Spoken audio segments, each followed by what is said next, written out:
Bienvenidos un día más, un miércoles más a Puro Cine. Es el programa número 4 de esta ya, saga legendaria. Sí. De programa... 4 capítulos. 4 capítulos de muchísimos.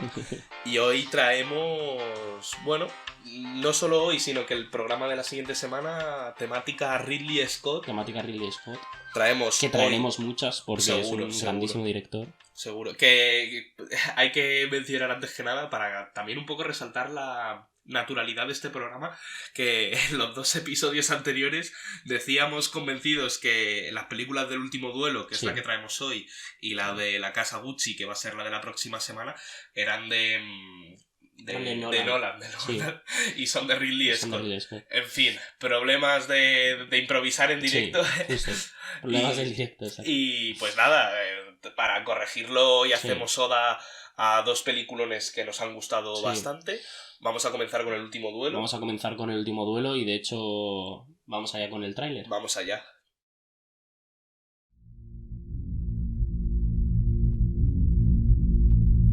Solo hay una cuestión que importa. ¿Juráis por vuestra vida que es verdad lo que decís?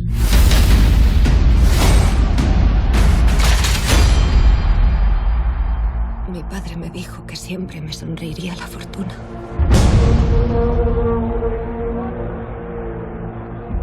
Me casé.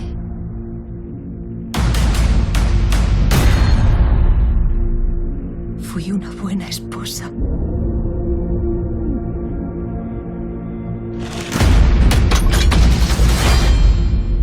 Y entonces mi propio país me juzgó y me humilló.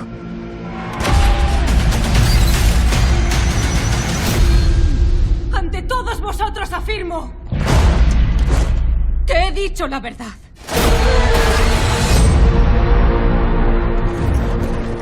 Han presentado en tu contra una terrible acusación. Jacques Legris entró en nuestra casa. Me atacó. La acusación es falsa. He dicho la verdad. La verdad no importa. Solo cuenta el poder de los hombres. Debería resolverse con discreción. ¡Soy inocente!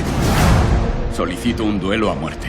Si perdéis, vuestra esposa sufrirá funestas consecuencias. Uno de los dos miente. Que Dios decida quién. ¿No me creéis? Voy a arriesgar mi vida por vos. Vais a arriesgar mi vida para salvar vuestro orgullo.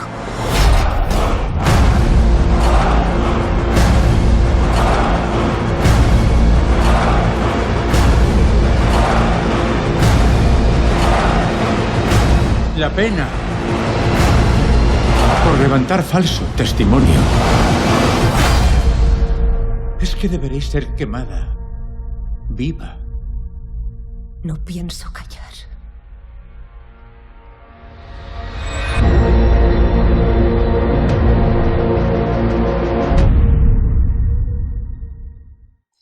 Bueno, El Último Duelo, película de 2021.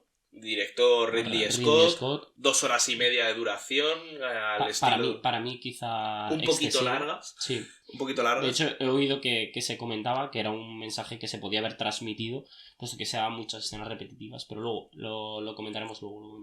Sí, bueno, un reparto bastante interesante, bastante alto. Un guión de Ben Affleck, Matt Damon y una mujer, ahora no tengo el nombre por aquí, pero Jodie Comer. No, pero no Jodie Comer, la protagonista de una... del guión. Es que lo que quiero decir es que hubo una persona que se le llamó expresamente, puesto que el contenido de la película se sabía cuál iba a ser, y formó parte del equipo de guión junto con Ben Affleck y Matt Damon. Y yo creo, es verdad que las pelis de Ridley Scott muchas veces no destacan por el guión, no está mal. Tampoco es excepcional, pero hay muchas escenas que parecen incluso de teatro, yo creo, ¿no? Sí. Una película que se podría haber trasladado al teatro, habría sido una muy buena obra de teatro. Sí. La verdad que sí. La peli narra un poco el duelo, el enfrentamiento, ¿no?, entre el caballero Jean de Carrouge, que es Matt Damon, y Jacques Legris, dos escuderes del rey Carlos VI de Francia en el siglo XIV. ya que el primero acusa a Adam Driver, a Legris, de haber violentado carnalmente a su mujer, Jodie Comer, ¿no? Sí. Y la esto además se desarrolla en un duelo a muerte. En un duelo a muerte. O sea, en la peli se muestra como el duelo a muerte, se muestra como una representación de la voluntad de Dios, ¿no? Que vives porque Dios se ha perdido ese sentido de justicia en la sociedad actual, ¿eh? Bueno, es verdad que yo creo que se refleja bastante bien cómo la Edad Media a menudo se daban ciertos procesos sometidos también a muy pocas garantías, pero la gente se sometía a determinados procesos. También pero la espada es justa. Las relaciones como feudo-vasallísticas es como que por un lado ofrece protección al conde a cambio de determinados de tierras bienes, y al mismo tiempo también con los nobles con el rey y viceversa, ¿no? O el sistema de vasallaje. Justo. Yo creo que eso lo representa bastante bien y tengo entendido que la peli es bastante fiel a nivel histórico. De hecho, bueno, es una película, estas películas de Edad Media que se disfrutan. Además la Edad Media mola mucho, tiene mucho por sacar a nivel de cine. Ahora hay una leyenda negra sobre la Edad Media bastante grande y creo que esta peli por lo menos respeta a la época, ¿no? Que no se muestra como una edad especialmente sucia. Evidentemente se muestra, yo creo que cercano a como era. No era una sociedad seguramente con una higiene similar a la que podía haber en épocas previas, pero se ve evidentemente que la gente se ducha, la gente no va aquí guarrísima. Obviamente si fuera súper fidedigna, pues la gente no tendría dientes o los tendría en un estado bastante peor de los que los tiene, por ejemplo. Pero sí que existe ciertas cosas que se habían obtenido de épocas anteriores y que por lo menos son algo fidedignas. De hecho, me gusta porque El último duelo no deja de ser una peli histórica en el sentido de que está basada en una época pasada. Sí. Y bueno, el propio Ridley Scott y estas películas suelen adolecer de las películas históricas de representar un poco la épica y la tal de sus protagonistas, y realmente El último duelo no, es un drama un poco, una realidad dura y en ciertos casos incluso obscena. Las escenas de lucha son, bueno, bastante buenas, por ejemplo. Sí, es verdad que son bastante... Justo, yo creo que le quita... O sea, es una historia presuntamente basada en hechos reales, está basada en una novela, creo recordar que era del 2001, que precisamente contaba esta historia de la Francia último duelo de la Francia medieval, exacto. Y que efectivamente la épica se muestra sobre todo en las batallas. No hay demasiadas escenas de batallas, pero por ejemplo el último duelo, o sea, es sangriento, es tarantinesco, se puede decir, pero que muy bien grabada, da la sensación efectivamente de que están combatiendo y yo creo sinceramente que Ridley Scott nunca ha tenido problemas con mostrar las batallas de manera fiel. A mí, sinceramente, creo que es una peli que, sobre todo ahora hablaremos del formato, que en lo que tiene que ver con representar la Edad Media, creo que acierta. Sí, y creo que muchas otras no tiran de sensacionalismo. Justo. Que muchas pelis históricas se basan en la epicidad de sus personajes. Los patrones clásicos de la Edad Media, todo el mundo súper guarro, allí todo el mundo es más tonto que su puta madre, nadie lee. Pero, en fin, yo creo que esta es bastante fiel. Ahí Ridley Scott acierta. El guión, como hemos dicho, de Ben Affleck y de Matt Damon. Creo recordar, bueno... Ben Affleck, que fue nominado, no tuvo mucha acogida buena por parte de la crítica. De hecho, ya habíamos hablado previamente de que mejor de la crítica que de la taquilla. Mejor, exacto, que la crítica, que la taquilla tampoco fue precisamente la obra prima de Ridley Scott, pero que bueno, que Ben Affleck fue nominado a Razzie por peor actor secundario por su papel como rey. Y a mí tampoco me parece que lo haga tan mal. De hecho, a mí el pelito rubio he pensado en ponérmelo incluso, porque la verdad me mola bastante el flow que a mí me mola, pequeño inciso, el mullet de Matt Damon.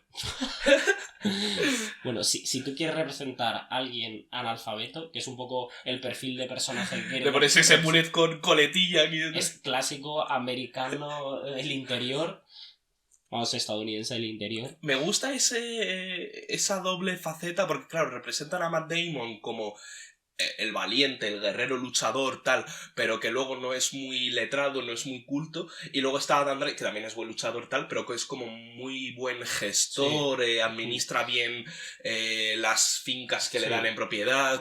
Es algo maquiavélico, porque es algo maquiavélico. Sabe perfectamente hacer lo necesario para mantenerse en el poder. Justo. Porque se ve que, evidentemente, al principio, claro, desde el punto de vista de Jean de Carrouge, de Matt Damon, el que se ve ofendido porque Adam Driver ha violado a su mujer, se le, desde su punto de vista, bueno, es que no lo hemos comentado y merece la pena. La peli se estructura en 3 actos, digamos así, cada una desde el punto de vista de los protagonistas. Primero desde Jean de Carrouge, segundo... Qué francés sales ahí, Luego Jacques Legui, que es Adam Driver, y luego el último desde el punto de vista de ella, ¿no? ¿Cómo se llama ella? De Marguerite, ¿no? Marguerite. Lady Marguerite. Entonces, en el primero se ve se ve como una persona alfabeta, evidentemente, pero bueno, pasional, de buen corazón, buen gestor de su finca, desde el punto de vista, y se ve a él casi como una persona que ha ido aprovechándose de lo que él consigue. Sí. Luego, evidentemente, se ve que Jacques Legui es una persona letrada, es una persona que conoce el mundo medieval, ha conseguido ir ascendiendo, no en base a ir aprovechándose de los demás, sino un poco siendo el más listo de la clase. Y claro, se da esa dualidad entre el culto que ha sabido hacerse un hueco y luego el tonto, pero que tiene bastantes habilidades en batalla y extremadamente fiel a la corona, ¿no? Un personaje mucho más honorable y basado en la honestidad, el de Matt Damon, que el de Adam Driver. Pero luego se le ven ciertas cosas que yo creo que lo hacen más realista a la propia película, que es, evidentemente llega de una batalla, ella le va a recibir y le recibe, bueno, con un escote que presuntamente llevaba la reina, bueno, se hace un vestido y él la llama ramera, la mete para adentro rápidamente a casa. O sea, evidentemente se asocia con la mentalidad de la época. No se puede esperar que evidentemente tenga que vaya con minifalda. Una perspectiva feminista, o sea, que vaya Jean Le Carrou, le vea con ese escote y actúe de manera excepcional. En aquella época... Bueno, estamos asistiendo en esta película al origen del movimiento Me Too, pero bueno, hace 7 milenios. Claro, precisamente... Ahora cuando vayamos explicando la película es que un poco de eso se trata. Ahora incluso lo podríamos hablar, yo creo. Sí, vamos ya al meollo, ¿no? de la cuestión. En que consiste eso, tres perspectivas. Que es un poco lo que hace también interesante. Es raro ver una peli. Yo, de hecho, luego hemos visto que había... Bueno, aquí todo está inventado, ¿no? Y ya todo tiene su precedente y tenía que mirar en el guión que, claro, este juego de perspectivas fue llevado también a la gran pantalla por la película Rashomon de Akira Kurosawa. Podríamos traerla incluso a algún programa porque... ¿Alguna de Akira Kurosawa? Yo no he visto cine de Kurosawa. Nunca vi, todo el mundo habla... Tengo entendido que le encanta a la infanta Elena. No, a la infanta Elena no. A Sofía, da igual, a una de las dos. Sí. A una princesa, una de las princesas de España. ¿A quién no le gusta Kurosawa? Claro, Kurosawa. Yo intenté un día ver una de estas que ponían en Paramount. Me costó. Pero bueno, podemos probar. Pero ese típico director que hace delicias, ¿no? De los críticos más puristas. Sí. Pero bueno, ese juego de perspectivas que la hace interesante. Sí que es verdad que, como decías tú antes, quizá que haya 3 perspectivas que cuentan lo mismo, al final dices, igual me sobran algunos minutos del metraje, pero... Sí, porque la peli, hay que reconocerlo, bueno, en términos generales, 2 horas y media se hacen largas. Sí, yo creo que prácticamente el contenido que te ofrezcan tiene que ser algo, tiene que ser básicamente para muchas pelis, que es la nueva dinámica, ¿no? De hacerlas mínimo de 2 horas para adelante, muchas se hacen algo largas. No es la manía esta de hacer ahora películas. Yo creo que menos Vengadores. Sí. El resto prácticamente 2 horas y media se me hacen largas. De hecho, yo voy a hacerlo aquí, yo sé que doldrá a algunos. A mí El Caballero Oscuro me parece peliculón, pero a mí hay momentos que las 2 horas y media que dura... Sí, que se podría cortar. Pero bueno, es como está configurado el cine actual, tampoco es un detalle menor, vaya. También tiene que ver con la capacidad de atención del público millennial. Que no nos metamos, ya se metió Ridley Scott lo suficiente con nosotros, porque no fuimos a ver su película. Y que no somos precisamente los más puristas y críticos sibaritas del cine, así que supongo, tampoco creo que habrá que ser un analista extremo para suponer que debe ser complicado llevar la dirección de una película que va a contar lo mismo desde 3 versiones distintas.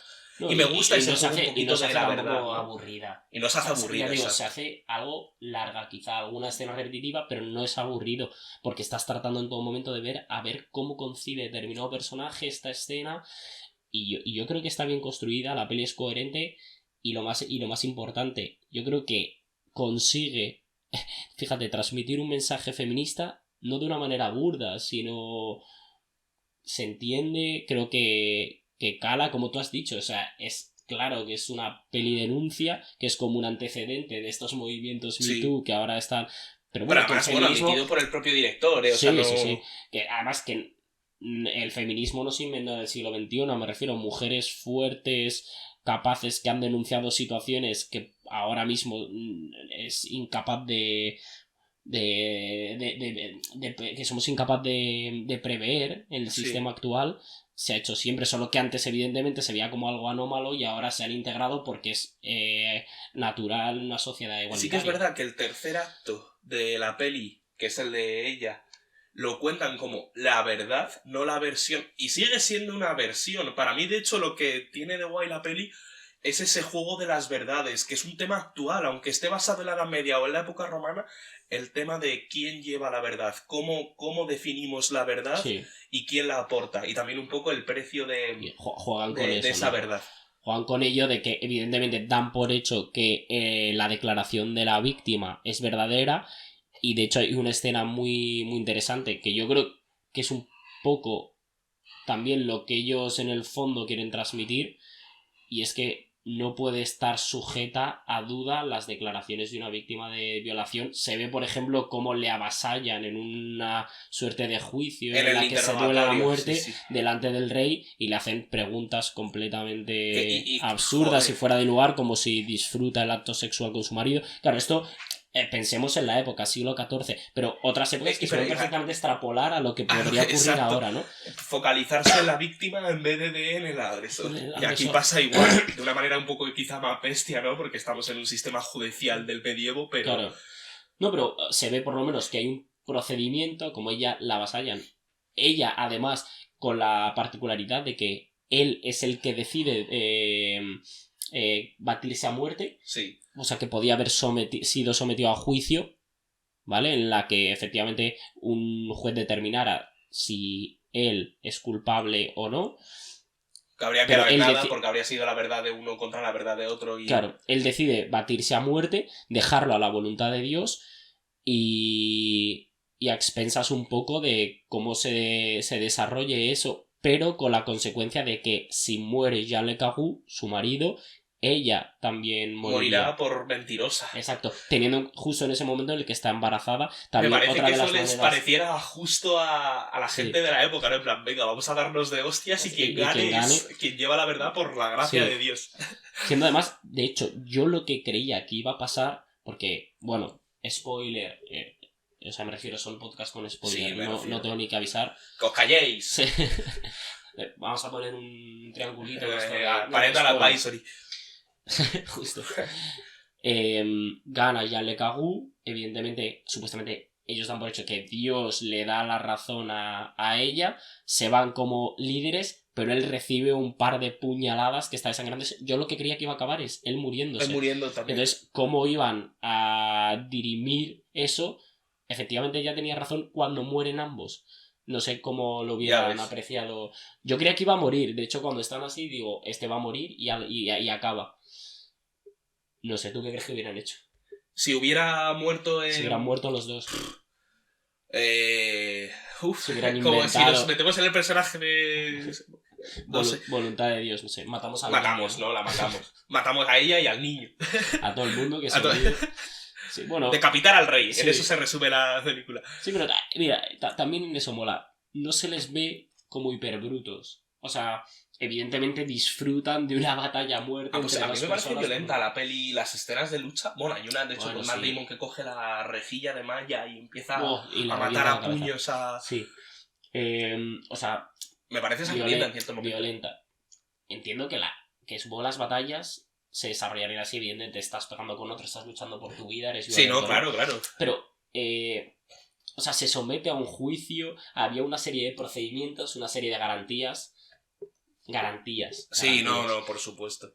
Pero se ve que no era todo súper arbitrario, ¿no? Estabas tú sometido en tu condado a la voluntad del señor, al que tú le ofrecías una serie de rentas, él te ofrecía protección, etcétera. Bueno, era como funciona el sistema feudal entonces, ¿no? Sí, también resalta la peli un poco pues ese sistema también patriarcal, me refiero. De hecho, me parece lapidaria la frase que le dice Margarita a Matt Damon, a Carrush, antes del duelo, que él le dice como... Voy a luchar por ti. Y ella le dice, tú no luchas por mí, luchaste por limpiar tu ego y bueno, pues eso. Por la venganza personal ante ella. Porque se nos olvidó ellos dos eran amigos. Bueno, empiezan como amigos. Empiezan como bastante colegas. Pero es verdad que a medida que la peli va avanzando, se va viendo que como rifirrafes, al fin y al cabo el otro, como hemos dicho, tiene perfil de paleto, centrado un poco en su... Y el otro es muy listo, le acaba quitando como unos territorios. Sí. Bueno. Y también un poco la peli en plan de las mujeres no importan nada en este mundo. De hecho, creo que es desde la perspectiva de ella cuando se van a casar ella y él, que como unos territorios no están incluidos, esto, o sea, la mujer es una especie de anexo en el contrato de me caso con tu hija para conseguir apellido y tierras, ¿no? Justo, o sea, yo le otorgo a la familia de ella apellido, a ella al linaje como tal, y yo gano una serie de tierras. Es verdad que las mujeres juegan un papel secundario y eso lo muestra muy bien la película. Ahora, precisamente ahí es una cosa. Yo represento una imagen del Me Too que es bastante fidedigna, o por lo menos de cómo se trataba a la mujer. Ahora, tampoco podemos ver con ojos de hoy la situación de la Edad Media, me refiero. No. Cuidado que te estás poniendo del lado de la madre de Carrush. No, pero por ejemplo, o sea, cuando él le llama ramera por bajarse el escote... Sí. Él no está siendo machista, porque es que ni siquiera podemos hablar de machismo en el siglo XIV. Las mujeres jugaban el papel que jugaban en la sociedad y, ya digo, criticar o verlo con los ojos de hoy a mí me parece absurdo, por lo menos. Creo que hacen un favor, no me refiero a un flaco favor, me refiero a un favor de verdad cuando lo representan tal y como era. Las mujeres jugaban un papel completamente secundario. Sí, de hecho eso hace casi que empatices más con la mujer, o sea, que veas que la situación de oprimida es absoluta. Está sometida. De hecho, cuando cuenta la verdad, el papel de la madre de Jeanne de Carrouge, que o sea, me refiero, no te creas especial, a todas nosotras nos han violado de jóvenes, seas... Que también le dice, a ver si te crees que eres diferente a la campesina a la que violan nuestros hombres cuando están en el campo de batalla. Somos iguales, lo que pasa que igual a ti te viola un caballero y a esa la viola cualquier persona que vaya andando por ahí. A ver qué te crees que hace, no dice tu marido, pero me cuadra. Exacto. A ver qué te crees cuando se va de campaña y bueno, evidentemente antes los hombres no podían aguantar ver un tobillo sin cometer algún delito. Pero bueno, sí, o sea, es una peli la verdad que muy interesante. Que se queda ahí, yo creo, en interesante. Podemos hablar ahora de las cosas que no nos han gustado. No sé si tienes tú alguna especial. Sí, yo, probablemente lo que menos me ha gustado ha sido el tema de que me parece, por un lado, le da un toque diferente el hecho de las tres perspectivas. Era algo que, sinceramente, yo no había visto. Claro, aquí la gente, bueno, pues está Kurosawa con su... Pero yo no había visto... Todo el mundo ha visto la de Kurosawa, me refiero.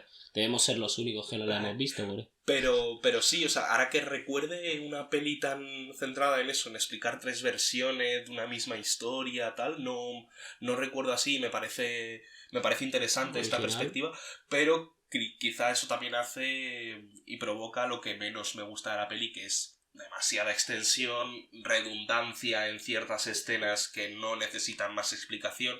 Otras está muy bien que te lo explique, por ejemplo, obviamente, cómo está ella después de la violación solo lo pueden explicar desde su versión, porque Jeanne de Carrouge no está cuando pasa, y el Jack Legris, Adam Driver, pues la viola, aquí te pillo, aquí te mato y me piro, ¿sabes? Entonces, bueno, es curioso que también evidentemente se establecen continuos paralelismos con la actualidad.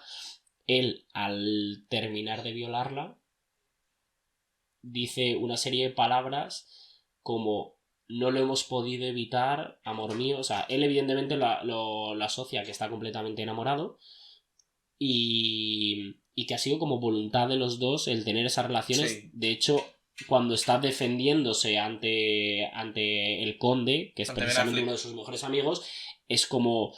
De hecho, digo, bueno, claro que se quejó, pero es lo normal. Claro, las mujeres damas. normal que se quejaran, pero evidentemente quería. De nuevo... ¿Quería o no, Alejandro? Jodie Comer. Fíjate que yo creía... A ver, cuidado. Creía firmemente, te lo he comentado antes, Sí. que iba a ser como toda una historia iba a ser ella como que iba a disfrutar la violación, ¿sabes? Iba a entrar como en un debate mental de qué ha pasado, o sea, que iba a ir por otro lado de la película, evidentemente no pensaba que iba a ir por aquí, pero que desde su versión iba a ser como: me he enamorado de Jack Legris, he tenido relaciones sexuales normales, no violación, relaciones sexuales normales con él, y me he inventado todo esto como para quitarme el peso y... Porque es verdad que o sea, a Jack Legris, a Adam Driver, se le ve como un aprovechado, pero leído. Sí. Pero eso es lo que me gusta, que le retratan a él ¿no? como el culto y el otro más, pero al final los dos son unos primitivos, a ambos unos pasionales. no les importa, uno en nombre del amor, otro en nombre de su propio ego y de su propio linaje. Pero son unos bestias. Ambos se juegan, o sea, ambos la someten a ella. Y que las tías de la peli también son bastante gilipollas. Sí. La única persona con dos dedos de frente parece ser Marguerite, Sí. la verdad. Claro, también visto con los ojos de ahora. De la época, claro. No sé. Es verdad que tampoco lo veo contradictorio con dar un mensaje feminista en los tiempos que corren. Ya digo, me parece arriesgado porque trasladar un mensaje tan actual a esa época es complicado. Se hace bien, la estructura es interesante. Exacto. La peli es un poco larga. A mí Adam Driver me parece cojonudo, lo hablaremos cuando hablemos de la casa Gucci. Nos subimos a la furgoneta de Adam Driver. Justo. Traeremos también historias de un matrimonio. Y bueno, en el próximo programa la casa Gucci, que también sale él. Me parece de los mejores actores actualmente de Hollywood, o de los que más disfruto viendo, me parece muy bueno. Vamos a los toques finales de... Sí, podemos poner las notas si quieres. Vale. También la definiría así, en definitiva, una película interesante, incluso que te hace reflexionar, ¿no? Sobre ese significado de la verdad y tal. Ya más allá de lo de feminismo tal, sino sobre el significado de la verdad, a quién coges la versión, quién tal. Sí. Me parece interesante y reflexiva. Y le voy a dar un 7 al Último Duelo. Lo hemos estado pensando antes. Es verdad que yo le di un 7 a Titanic. A mí Titanic me parece mejor película que El Último Duelo. Pero por otro lado, quizá porque estoy acostumbrado a Titanic, se ha repetido mucho a lo largo de los años, pero me parece más entretenida casi, fíjate. Puede ser. Entonces, un 6,75. 6,75. Porque creo que es una película que se ajusta a cuando nosotros ponían las notas también, que es un 6, un bien. Sí, 6,75 está rozando el notable. Casi, un bien. Sí, no, la peli está bien. Sí que es verdad, igual más entretenida Titanic es más espectacular, pero como... Sí, pues... Es igual más puro cine, la del Último Duelo, en el sentido de nivel fotográfico, esa manera de retratar la Edad Media. O sea, es que me parece indiscutiblemente mejor Titanic, por la manera en la que se crea el clima de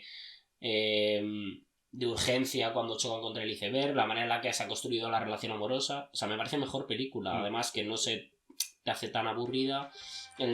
No aburrida. Mal utilizado ahí el adjetivo. No aburrida, sino un poco extensa. Lo estás arreglando. No puedo ponerlo más de un 7. Sí, pues 6,75 y 7 se nos quedará la media. Bueno, lo pondremos en postedición. Tenemos que poner las de las otras películas, por cierto. Sí, podríamos poner una lista de... Sí, tenemos que hacer la lista. Pero bueno, hasta aquí nuestra breve reseña del Último Duelo. Esperemos que hayáis disfrutado del vídeo y bueno, comentadnos qué os pareció a vosotros esta buena película de Ridley Scott. Nos vemos en el próximo capítulo con La Casa Gucci. Puro cine, señores. Hasta el próximo miércoles. Chao. Chao.